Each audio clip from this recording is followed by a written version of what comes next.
Lungs के जो mnemonic changes हैं, जब आप ग्रॉसली देखते हैं, आप उसको पोस्टमार्टम कर रहे हैं, ग्रॉस चेंजेस देख रहे हैं, तो ग्रॉसली एक लंग्स को निमोनिया बोलना ठीक नहीं है ना।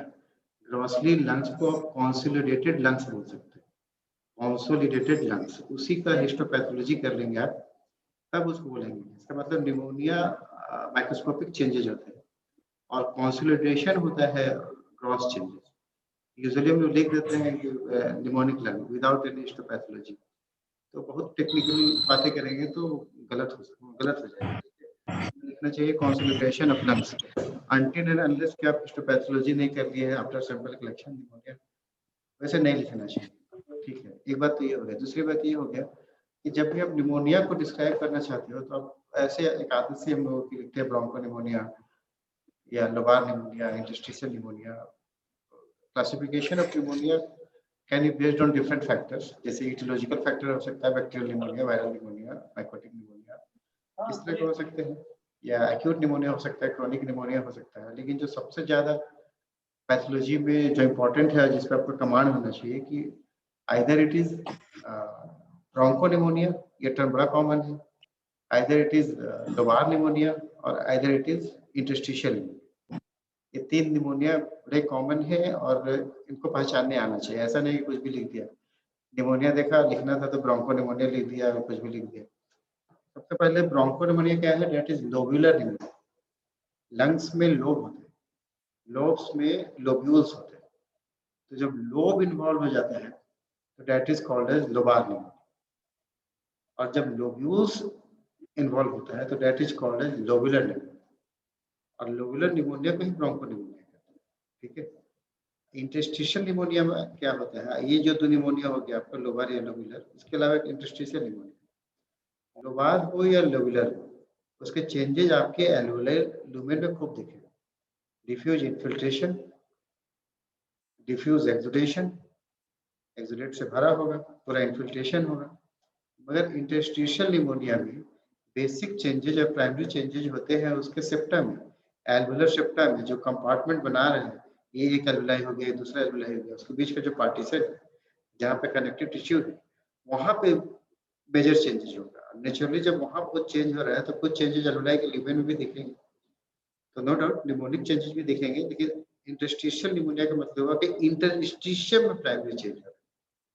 इंटरस्टिशियम मतलब जो फंक्शनल पार्ट नहीं है, जो सपोर्टिंग वाला है, फंक्शनल एल्वुलाई का हिस्सा है जहाँ से एक्सचेंज ऑफ गैसेस हो रहा है, और जो इंटरस्टिशियम उसको सपोर्ट कर रहा है, तो वो जो कनेक्टिव टिश्यू वाला हिस्सा है, जो पार्टीशनिंग हिस्सा है, उसमें अगर प्राइमरी चेंज है, सेकेंडरी एल्वुलाई में हो जाए तो हो जाए, लेकिन जो प्राइमरी चेंज है, जो मैसिव चेंजेज है, अगर वो है आपका सेप्टा में, एल्वुलर सेप्टा में, इंटरस्टिशियम स्पेस में, that is called as interstitial. तो पहला तो ये, ठीक है। अब इसको कैसे ग्रॉसली पहचानोगे? ग्रॉस देख के कैसे पहचानोगे कि लोबार है, कि लोबुलर है, कि इंटरस्टिशियल है? या हिस्टोपैथोलॉजी कर रहे हैं तो क्या देख के बताएंगे कि ये इंटरस्टिशियल निमोनिया है या एल्वुलर, एल्वुलाई उसमें इंगेज हो गया है? मेजर इंगेजमेंट एल्वुलाई का है या इंटरस्टिशियल का है? ये ठीक है। तो निमोनिया और थोड़ा सा परेशान करता है, उसको पहचानने का आपको आना चाहिए। दूसरा, अदर देन निमोनिया और भी चेंजेज है, जैसे पल्मोनरी एडिमा। पल्मोनरी एडिमा को कैसे पहचानेंगे कि ये एडिमेटस चेंजेस है, ये इन्फिल्ट्रेटिव चेंजेस नहीं है, इन्फ्लेमेशन नहीं है, इन्फ्लेमेटरी चेंजेस नहीं है, ये एडिमा है। ठीक है, फिर एब्सेस है, तो उसको कैसे जानोगे कि it is abscess not pneumonia, ये प्राइमरी एब्सेस है, तो उसका एब्सेस कैसे पहचानेंगे? ट्यूमर को कैसे पहचानेंगे? वैसे बहुत सारे changes, different types of changes lungs में मिल सकते हैं, ग्रॉसली सबको आइडेंटिफाई करना थोड़ा मुश्किल होता है, इसलिए आपको फाइनली जाना पड़ता है हिस्टोपैथोलॉजी। तो हिस्टोपैथोलॉजिकल जिसको देख के आप डायग्नोसिस दे सके लंग का। तो आज का क्लास बेसिकली उसी पे है, उसी पे फोकस करेंगे हम लोग। तो मैं स्क्रीन और इस स्क्रीन में आपको विजुअल हो रहा होगा, है ना, अबाउट लंग पैथोलॉजी। ठीक है, तो ये जनरल जो फोटोग्राफ्स देख रहे हैं आप स्क्रीन पे, स्लाइड जो देख रहे हो, तो that is an schematic diagram. एक लंग्स कैसा होता है, तो कैसा होता है, ये ट्रैकिया है, at a point this trachea bifurcates into two, एक चला जाता है लेफ्ट लंग को, एक चला जाता है राइट लंग को। तो going to the left lung तो लेफ्ट ब्रोंकाई हो जाएगा, going to the right lung right bronchus हो जाएंगे। अब ये जो ब्रोंकाई अंदर जाते हैं इनसाइड द लंग पैरेन्काइमा, वहाँ पर उसके मल्टीपल ब्रांचिंग होते हैं, ट्रैकोमोटस ब्रांचिंग, मल्टीपल ब्रांचिंग। तो आप देखो इसका ल्यूमेन धीरे धीरे पतला हो गया। प्राइमरी जो ट्रैकिया था नेचुरली बहुत हाई उसका था डायमीटर, लेकिन जैसे ब्रोंकाई में कन्वर्ट हुआ उसका डायमीटर कम हुआ, और जैसे जैसे उसका फर्दर ब्रांचिंग होता चला जा रहा है उसका डायमीटर और कम होता चला जा रहा है। अब कैसे पहचानोगे ब्रोंकाई है या ब्रोंकल की ब्रांचेज है, प्राइमरी ब्रोंकाई है, सेकेंडरी है, टर्शियरी है, कैसे पहचानोगे? एक तो on the basis of diameter. दूसरा डायग्राम आप ये भी देखिए कि जो ब्रोंकाई बनाया है या जो ट्रैकिया बनाया है उसमें से व्हाइट लाइंस ऐसे दिया है, ये व्हाइट लाइंस से शो कर रहा है। क्यों शो कर रहा है? इसलिए शो कर रहा है कि इट हैज कार्टिलेज। तो अप टू ब्रोंकाई, प्राइमरी और सेकेंडरी और टर्शियरी हो, उसमें कार्टिलेजेस होते हैं, लेकिन जैसे ही ब्रोंकाई कन्वर्ट हो जाता है ब्रोंक्यूल्स में, तो उसमें कार्टिलेजेस नहीं मिलते। तो हिस्टोपैथोलॉजी में अगर आपको कार्टिलेजेस दिख रहा है alongside the border of air tree में, तो that is bronchi, not bronchioles. और अगर आपको नहीं दिख रहा है कार्टिलेज, तो दैट इज ब्रोंक्यूल, ठीक है। और वो ब्रोंक्यूल्स फाइनली टर्मिनल डक्ट बन के एल्वेलर सैक इन्फेंटिकुलम बनाते हैं, और इसके जो आउट वॉशिंग होते हैं उसको एल्वेलाई बोलते हैं। और एल्वेलाई के बहुत करीब से पल्मोनरी कैपिलरी गुजरते हैं ताकि उसका एक्सचेंज हो सके, गैसेस का एक्सचेंज हो सके। तो अगर ये तो स्कीमेटिक डायग्राम है। हिस्टोपैथोलॉजी में अगर आप लंग्स को देखोगे, हिस्टोपैथोलॉजिकल पिक्चर लंग में देखेंगे, तो से फॉर एग्जांपल ये एक लंग है, ठीक है, एक लंग का हिस्टोपैथोलॉजी। अब इसमें क्या दिख रहा है? तो कुछ ऐसे स्ट्रक्चर दिख रहे हैं जो रेड से हैं, जिसमें रेडनेस है। कुछ ऐसे हैं जो बड़े तो है लेकिन उसमें रेडनेस नहीं है। इसके अलावा बहुत सारे स्मॉल स्पेसेस दिख रहे हैं। तो नेचुरली जिसमें आरबीसीज हैं, ये कोई ब्लड वेसल्स ही होंगे, नो डाउट। तो ये पल्मोनरी आर्टरी के ब्रांचेज हैं, कैपिलरीज हैं इनसाइड द लंग्स, ठीक है। अब ये जो स्ट्रक्चर है, एक तो ये है कि आरबीसी से आप पहचानोगे ब्लड वेसल्स है। दूसरा, अगर आरबीसी नहीं भी होता तो इसका लाइनिंग देख के पहचानेंगे, जो वॉल लाइनिंग होता है, ये फ्लैट एंडोथेलियल सेल्स है या इस तरह के क्यूबॉइडल सेल्स है। तो अगर ये क्यूबॉइडल सेल्स है तो इसका मतलब ये हुआ कि ब्रोंक्यूल्स है। और इसके इस व्यू में 10 जो इसका मैग्निफिकेशन है उसमें आप कार्टिलेज को आइडेंटिफाई नहीं कर सकते। तो ये या ब्रोंकाई हो या ब्रोंक्यूल्स हो, एटलीस्ट ये ब्लड वेसल्स नहीं, ठीक है। ये ब्रोंकाई हो सकता है, ब्रोंक्यूल्स हो सकता है, ब्लड वेसल्स नहीं। अब इसके बाद जितने भी एयर स्पेसेस दिख रहे हैं, स्पेसेस दिख रहे हैं, दैट इज ऑल एल्वेलाई, ठीक है। ये सब एल्वेलाई है। उस एल्वेलाई के बीच में जो लाइंस दिखते हैं जिसकी वजह से स्पेस दिख रहे हैं, तो that is all alveolar septa. Alveolar septa से ही एल्वेलाई का पहचान है। सेप्टा हटा दो तो एक तो ब्लैंक हो जाएगा, बिल्कुल व्हाइट स्पेस बन जाएगा। जितने लाइनिंग है दैट इज एल्वेलर सेप्टा, और जितने स्पेसेस है दैट इज इन्फेंटिबुलम, एल्वेलर सैक और एल्वेलाई, है ना, इसके अंदर वो है। तो एक लो मैग्निफिकेशन लंग्स का करेंगे हिस्टोपैथोलॉजी में, तो कुछ इस तरह का पिक्चर दिखेगा।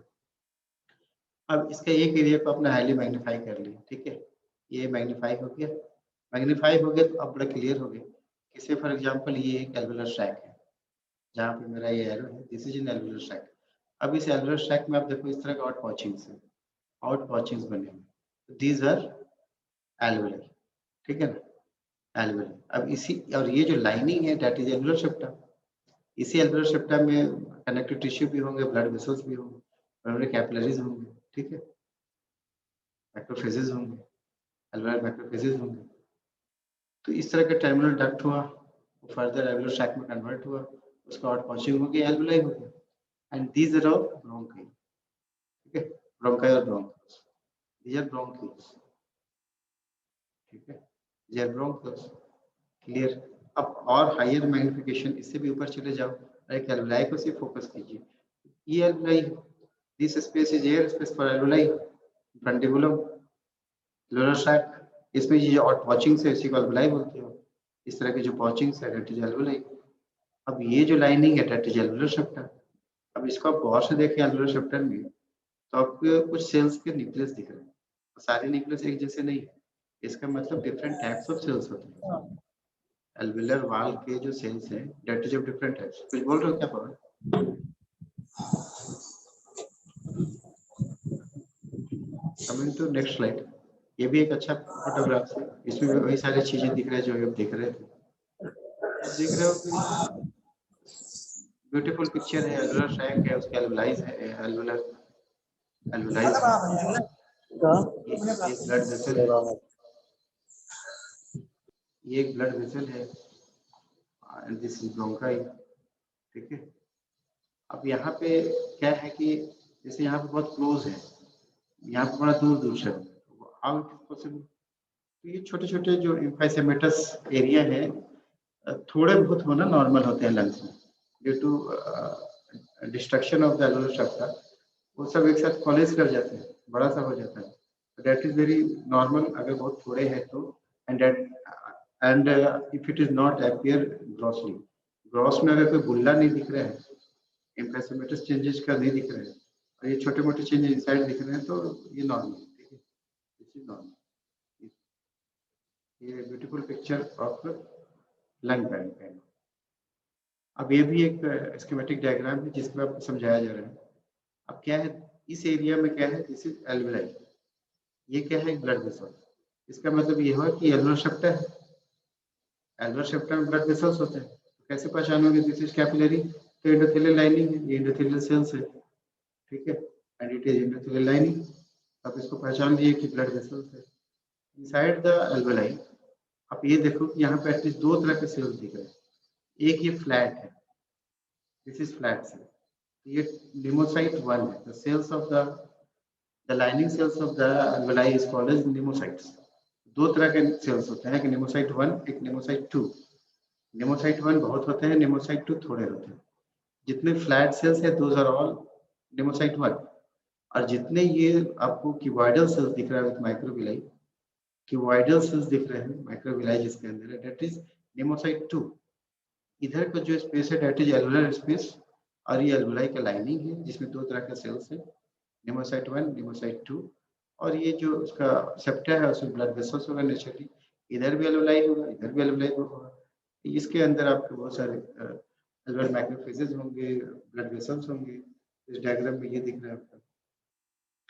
इसमें देखो अभी जो मैंने आपसे कहा ये चीज, इसी का एक ट्रू फोटोग्राफ है। ठीक है, ये एक एल्वुलाई है, नो डाउट। ठीक, अब मैंने कहा कि इसको वाल पे दो तरह के सेल्स होते हैं, निमोसाइट 1 और निमोसाइट 2। अब क्या कीजिए, यहाँ पे फोकस कीजिए अपना आई साइट। यहाँ पे देखो एक न्यूक्लियस फ्लैट है, एक न्यूक्लियस गोल है, राउंड है। One nucleus is flat, one nucleus is round, दोनों ही लाइनिंग ऑफ एल्वुलाई है। तो क्या है, this is pneumocyte 1 and this is pneumocyte 2। ये फ्लैट स्क्वेमस टाइप के होते हैं और ये क्यूबॉइडल टाइप के होते हैं। तो नेचुरली ये निमोसाइट 2 हो गया, तो ये निमोसाइट 1 हो गया। इसके बाद ये जो आरबीसीज दिख रहे हैं इनसाइड ल्यूमेन, इसका मतलब ये कैपिलरीज है। ठीक है, ये कैपिलरीज, इसके बीच में कुछ और सेल्स दिख रहे हैं दैट आर एल्वुलर मैक्रोफेजेस, ये मैक्रोफेजेस है। ठीक है, ये एल्वुलर मैक्रोफेजेस। तो बेसिकली ये दो तीन तरह के जो बड़ा इंपॉर्टेंट से सेल्स है, ये भी ब्लड कैपिलरी है। ठीक है, ब्लड कैपिलरी है। इसको देखिए, दिस इज निमोसाइट 2 ना, दिस इज निमोसाइट 2। एक पूरा स्पेस है, एल्वुलर स्पेस है, जहाँ से एयर आता है, एक्सचेंज होता है। मान लीजिए यहाँ पे एयर आ गया, it will get exchange with this blood capillary. तो ये बहुत ही अच्छा डायग्राम है हायर मैग्निफिकेशन में एल्वुलाई को समझने के लिए। ये आप में से कोई बताओ, मान लो इस तरह का पिक्चर दिख रहा है, तो ये क्या हो सकता है? लंग्स का आपने सेक्शन किया, आपको इस तरह का हिस्टोपैथोलॉजी दिख रहा है, तो क्या उम्मीद करोगे अब, क्या हो सकता है ये?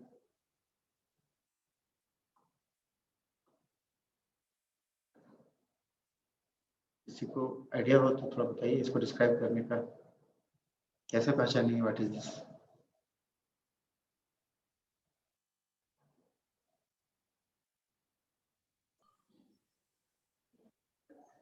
तो कैसे पहचानते हैं, ऐसे पहचानते हैं क्या? इसमें कुछ ऐसे आप देखा, मतलब बड़ा ग्रॉस देखा क्या है, व्हाट इज दिस? कुछ बड़ा अजीब से सेल्स इधर से नजर आ रहा है। ठीक है, थोड़ा ब्लूइशनेस है ना, लैकुना है, एक स्पेस है जिसमें कुछ सेल्स भी दिख रहे हैं। ये कार्टिलेज है। ठीक है, कार्टिलेज के हिस्टोलॉजी अपीयरेंस ऐसा ही होता है, हिस्टोलॉजिकल अपीयरेंस। अब अगर ये कार्टिलेज है इनसाइड द लंग, तो नेचुरली कार्टिलेज कहाँ होते हैं? ब्रोंकाई में, तो ब्रोंकाई इसको फर्दर कंफर्म करने के लिए कहा ये ब्रोंकाई है, आप इसका म्यूकोजल लाइनिंग देखोगे, दिस इज म्यूकोजल लाइनिंग, ये उसका बेसल सेल्स है, बेसल सेल्स है। म्यूकोजल लाइनिंग में देखिए गॉबलेट सेल्स भी दिख रहे हैं आपको, और सिलिएटेड कॉलमनर क्यूबाइडल सेल्स दिख रहे हैं, उसके अंदर गॉबलेट सेल्स दिख रहे हैं। तो बहुत क्लियर है, ये ब्रोंकाई में ही पाया जाएगा, है ना। सिलेटेड सेल्स, बेसल सेल्स, और उसमें glands in the submucosal area there are some glands. ये स्मूथ मस्कुलर लेयर है, मसल्स है, ठीक है। So this is bronchi. कहीं आपको ऐसा दिख जाए ये ब्रोंकाई है, ठीक है। अब इस पिक्चर में देखिए, अब इसमें कैसे पता चलेगा मैं क्या देख रहा हूँ। Same thing, same logic apply करना होगा।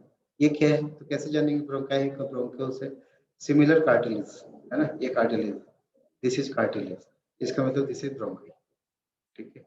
ये ब्रोंकियल्स, इसके सराउंडिंग कोई कार्टिलेज नहीं, ये ब्रोंकियल्स है, इसके सराउंडिंग कोई, ये ब्रोंकियल है, इसके सराउंडिंग कोई कार्टिलेज नहीं, ठीक है। Ciliated cells without any bronchi cartilages, this is bronchioles and this is bronchi, ठीक है। अब कुछ pathological changes that was normal, कुछ पैथोलॉजिकल चेंजेस, ये एक नॉर्मल पिक्चर है एल्वेलाई का, और इसके राइट साइड में तो देख रहे हो इसमें कुछ डिफरेंस है, ये दोनों सेम नहीं। क्या डिफरेंस है? डिफरेंस ये है कि जिसके स्पेसेस है एल्वेलर स्पेसेस, इसे बिल्कुल ट्रांसपेरेंट है और यहाँ पे हेजिनेस है, ठीक है, सीवियर हेजिनेस। तो क्यों हो गया? इसलिए हो गया कि इसके पास प्रोटीन इस तरह के हेजिनेस दिखे विदाउट एनी सेलुलर कंपोनेंट, कोई सेल नहीं है, हेजिनेस है एंड पिंक स्टेन है, तो समझ लेना दैट इज प्रोटीनस, प्रोटीन। तो प्रोटीन कहाँ से आएंगे? एक्सुडेशन से। तो जब यहाँ पे एक्सुडेशन ट्रांसुडेशन बहुत ज्यादा प्रोटीन होगा तो विथ सेल्स होंगे तो एक्सुडेट होगा, और सिर्फ प्रोटीन होंगे लेकिन कोई सेलुलर कंपोनेंट नहीं होगा तो एडिमा होगी। तो यहाँ पे कोई सेल तो नहीं दिख रहा है, दिस इज एडिमेटस चेंजेस, ये एकदम ट्रांसपेरेंट है, आप पर देख सकते हो। मगर यहाँ पे क्या है कि वाटर तो निकल जाएंगे, वाटर तो प्रोसेसिंग में खत्म हो जाता है, लेकिन जो प्रोटीन होते हैं स्टेन ले लेते हैं। और आप जानते हैं हिस्टोपैथोलॉजी में हम लोग एग एल्बुमिन लगाते हैं उसको फिक्स करने के लिए। अगर आपने एल्बुमिन भी प्रोटीन है, उसको अगर आपने ज्यादा लगा दिया टिश्यू को फिक्स करने के लिए, फिर ये पिक्चर आने लगे, ऐसे लगे, तो वहाँ आप कंफ्यूज जाओगे कि पैथोलॉजिकल चेंजेस है कि टेक्निकल फॉल्ट। कहने का मतलब है कि इन एनी केस अगर आपके स्लाइड में प्रोटीन मटेरियल ज्यादा होगा तो पिंकिश इसोनोफिल अपीयरेंस आना शुरू हो जाता है। तो अगर आपने टेक्निकली फॉल्ट नहीं किया है तो no doubt this is oedema, ठीक है। This is case of pulmonary oedema. सिर्फ हिस्टोपैथोलॉजी का बात कर रहा हूं मैं, नॉट ग्रॉस चेंजेस। तो और ग्रॉसली देखना चाहते हैं तो लंग्स पर इंसाइज कीजिए और उसको स्क्यूज कीजिए तो फ्रोदीनेस आने लगेगा, लंग्स हैवी हो जाता है ना, साइज बढ़ जाता है। तो this is histopathological picture of pulmonary oedema, ठीक है। इस पिक्चर में you can see this is normal lung, normal lung है, ठीक है। मगर अब जैसे ही इधर आते हो, ये क्या है? ब्रोंकाई है, बी नंबर में this is bronchi. Inside the bronchi air आना जाना चाहिए, इसमें तो सेल्स दिख रहे हैं, सेल्स दिख रहे हैं, इसका मतलब इसके ब्रोंकाई में ऑब्स्ट्रक्शन हो रहा है due to some cellular component, cell टूट के इन्फिल्ट्रेट होके ब्लड वेसल्स रप्चर होके इसके अंदर बहुत सारी चीजें आनी शुरू हो। अब उसी का हायर मैग्निफिकेशन और एडवांस केस है। पूरा ब्रोंकाई के अंदर, ये पूरा ब्रोंकाई का वॉल है, उसके अंदर स्पेस रहा ही नहीं, पूरा भर गया, ठीक है। तो ब्रोंकाई ऑब्स्ट्रक्ट हो जाएगा, ये ब्रोंकाई ऑब्स्ट्रक्ट है। अब डिपेंडिंग कि क्या क्लिनिकल मैनिफेस्टेशन होगा कि कितने हुए, चूंकि ब्रोंकियल्स तो भरे पड़े हैं लंग्स के अंदर, 2 4 5 ब्रोंकियल्स अगर इस तरह का ऑब्स्ट्रक्ट हो भी गया तो बहुत ज्यादा चेंजेस नहीं दिखेगा। लेकिन बड़े प्राइमरी ब्रोंकाई अगर ही हो जाए, सेकेंडरी ब्रोंकाई हो जाए, वहां पे हो जाए जहाँ से ब्रांचिंग हो रहा है, तो नेचुरली ब्लड ब्रीदिंग शुरू हो जाएगा, ठीक है।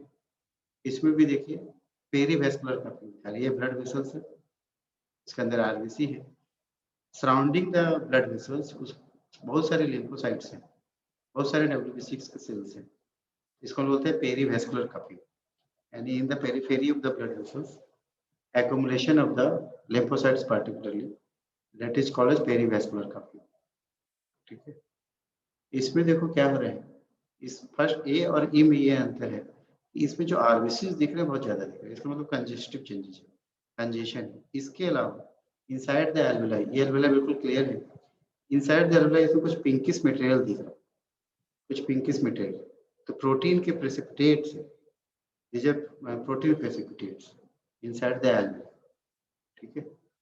ये भी एक ब्यूटीफुल पिक्चर है, एक ब्रोंकाई हो गया, ये ब्लड वेसल्स हो गए, both blood vessels engorged with the RBCs, ठीक है, आरबीसीज और ब्रोंकाई, ठीक है इसका। अगर इस तरह के पिक्चर मिले तो ऐसे डिस्क्राइब करते हैं। इस पिक्चर में देखो फिर क्या है, कोई सेलुलर कंपोनेंट्स तो नहीं दिख रहा है, कोई न्यूक्लियस तो दिख नहीं रहा। सेलुलर कंपोनेंट्स होगा तो न्यूक्लियस दिखेगा, नहीं है इसका मतलब सेल नहीं, लेकिन बिल्कुल पिंक दिख रहा है।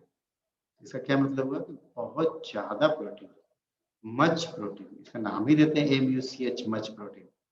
एक्सोपल्मोनरी एडिमा में भी अपने प्रोटीन देखे थे, लेकिन यहाँ पे प्रोटीन बहुत ज्यादा है, इसको अलग से नोमेनक्लेचर है, मच प्रोटीन, बहुत सीवियर प्रोटीन एक्सुडेशन।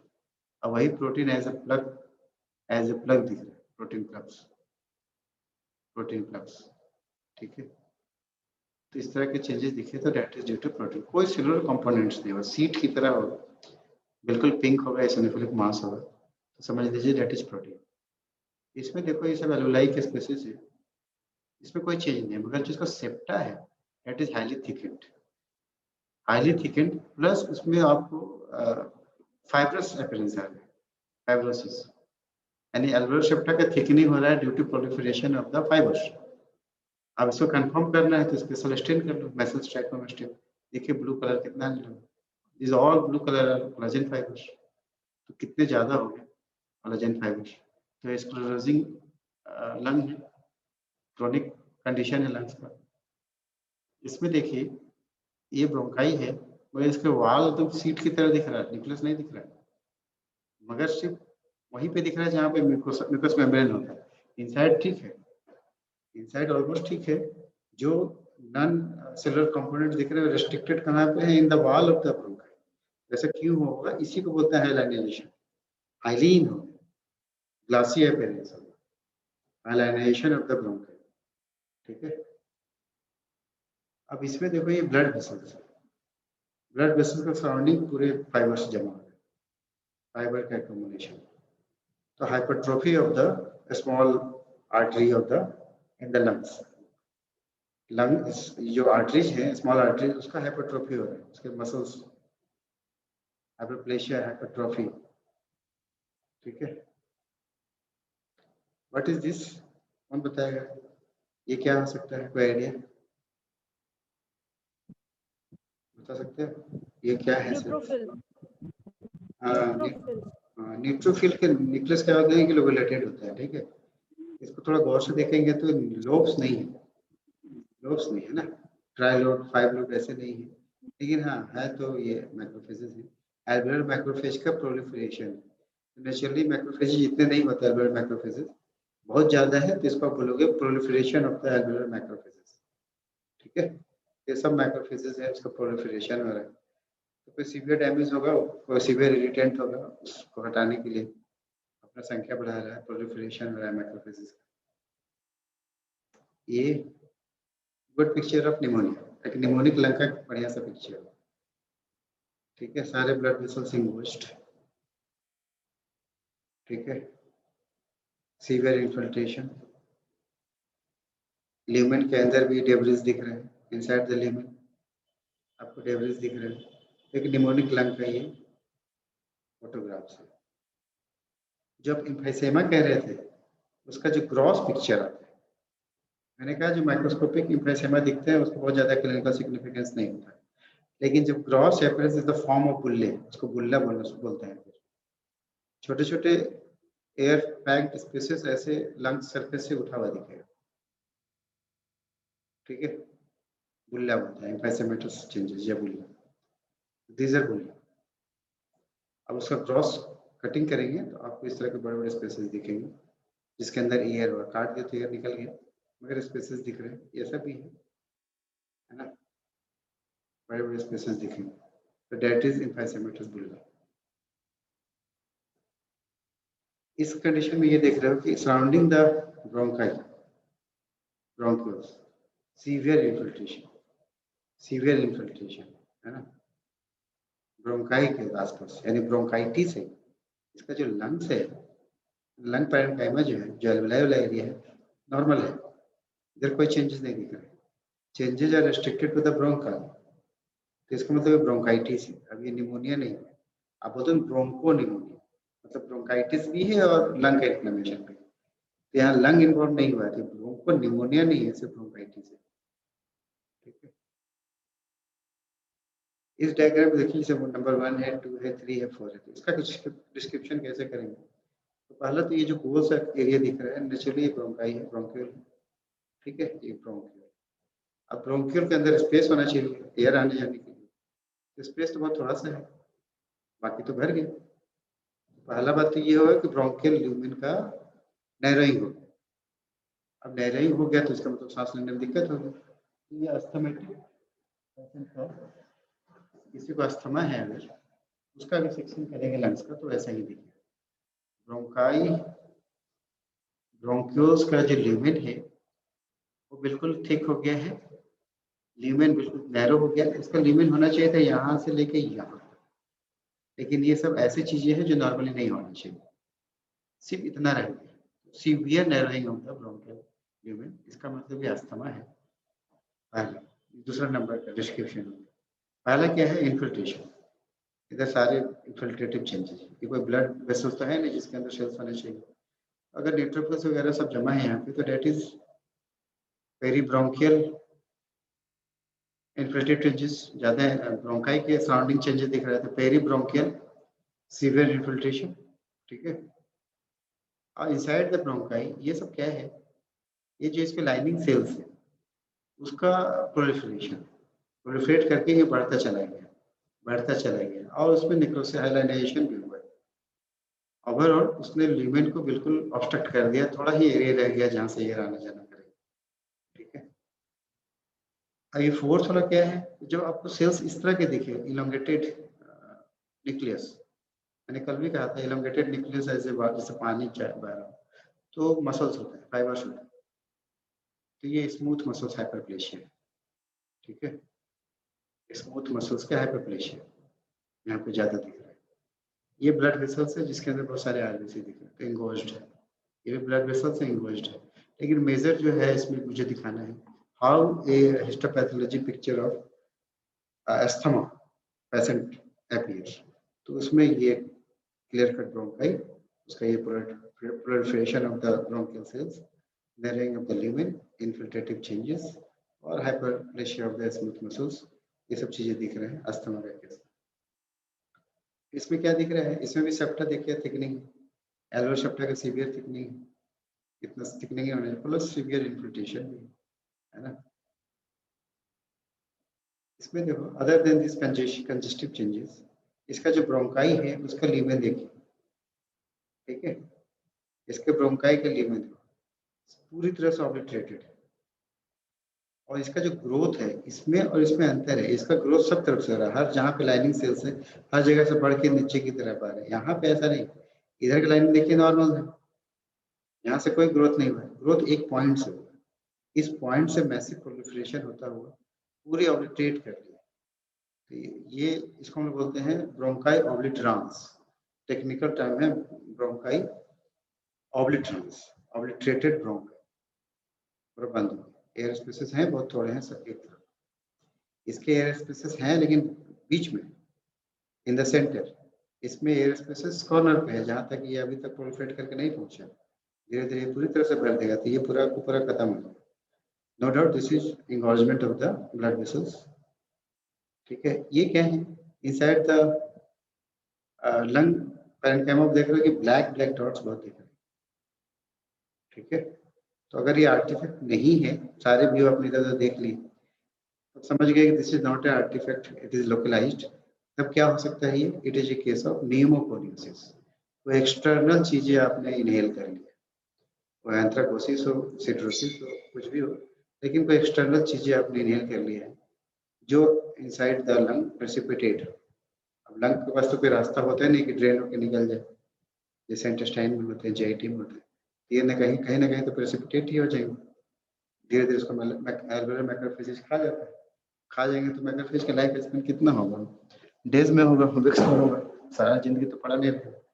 तो फाइनली वो धीरे धीरे ग्रुप्स में जमा होने लगते हैं। तो this is case of एंथ्रेक्नोसिस, pneumoconiosis. ठीक है, ये भी वैसे ही है, एक्सटर्नल पार्टिकल्स। निमोकोनियोसिस का ही केस है, some external particles inside the lung. This is also anthracosis, carbon particles. ठीक है, सीवियर एंथ्रेकोसिस। ऐसा भी नहीं है कि ये बड़ा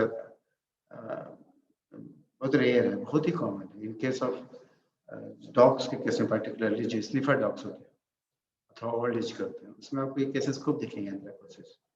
स्निफर कोल डस्ट को, चीज़ें को बहुत इनहेल करते हैं, उनका काम ही है स्निफिंग।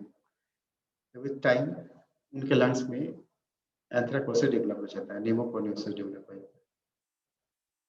अब इस डायग्राम में देखो, ये दो डायग्राम एक्चुअली है ना, एक इधर का है, ये बीच का पार्टीशन है, एक इधर है और एक इधर है। दोनों ही नोड्यूलर है, दोनों ही नोड्यूलर है, बस डिफरेंस ये है इसका सेंटर में केजिएशन है, इसमें सेलुलर कंपोनेंट्स आपको बीच में नहीं दिख रहा, सारे मरे हुए नेक्रोज्ड लिक्विफाइड मास दिख रहा है। तो दिस इज केजिएटिव सेंटर, यहाँ पे केजिएटिव सेंटर है। तो ये पल्मोनरी ट्यूबरकुलोसिस का केस है, जो टीबी में केजिएशन होता है। This is TB